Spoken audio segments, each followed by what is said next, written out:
Mancherial corporation పరిధిలో జరుగుతున్నటువంటి special డ్రైవ్లో భాగంగా అదేవిధంగా తెలంగాణ రాష్ట్ర ప్రభుత్వం గౌరవ ముఖ్యమంత్రి వర్యులు రేవంత్ రెడ్డి గారి ఆదేశాల మేరకు 99 రోజుల ప్రణాళిక ఇవన్నీ కూడా 60 డివిజన్లలో కూడా స్పెషల్ డ్రైవ్ అనేది నిర్వహించడం జరుగుతుంది. దాంట్లో భాగంగా నేటి రోజున 35వ డివిజన్ మర్రి శ్రీలత రాజమోహిని గారి ఆధ్వర్యంలో జరుగుతున్నటువంటి స్పెషల్ డ్రైవ్లో ఈరోజు రావడం వచ్చి వీక్షించడం జరిగింది.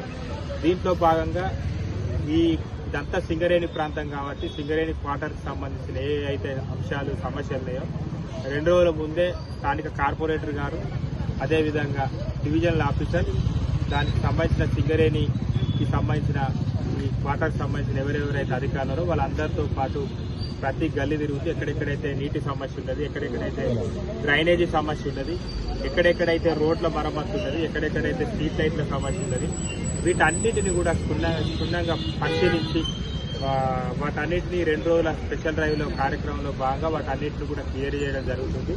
ముఖ్యంగా ఇదంతా సింగరేణి ప్రాంతం, సింగరేణి కార్మికులు నివసిస్తున్న ప్రాంతం కాబట్టి ఈ ప్రాంతంలో సింగరేణికి సంబంధించిన ఎవరెవరైతే అధికారులను వాళ్ళకి స్పష్టంగా చెప్పడం జరుగుతుంది.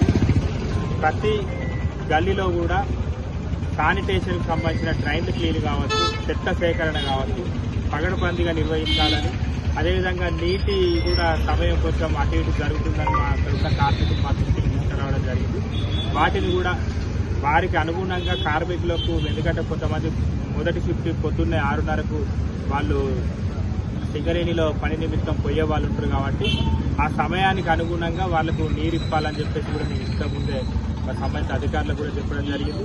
ముఖ్యంగా ఈ ప్రాంతంలో ఉన్నటువంటి చెత్త సేకరణ విషయంలో డంపింగ్ యార్డ్లో నిత్యం ఈ ప్రాంతంలో ఉన్నటువంటి సింగరేణి క్వార్టర్ సంబంధించిన చెత్తలో ఎక్కువ ఎండిన ఆకులు వస్తాయి కాబట్టి ఫైర్ అనేది జరుగుతుంది. సీఎం గారికి చెప్పడం జరిగింది, గౌరవ శాసనసభ్యుల ద్వారా సీఎం గారికి కూడా చెప్పడం జరిగింది.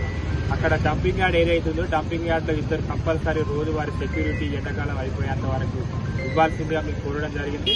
మరి 2-3 రోజుల్లో వారు సెక్యూరిటీ ఇచ్చినట్టయితే సింగరేణికి సంబంధించిన చెత్త సేకరణ ఏదైతుందో అది మున్సిపల్ సంబంధించిన డంపింగ్ యార్డ్లో కూడా అలౌ చేయడం జరుగుతుంది.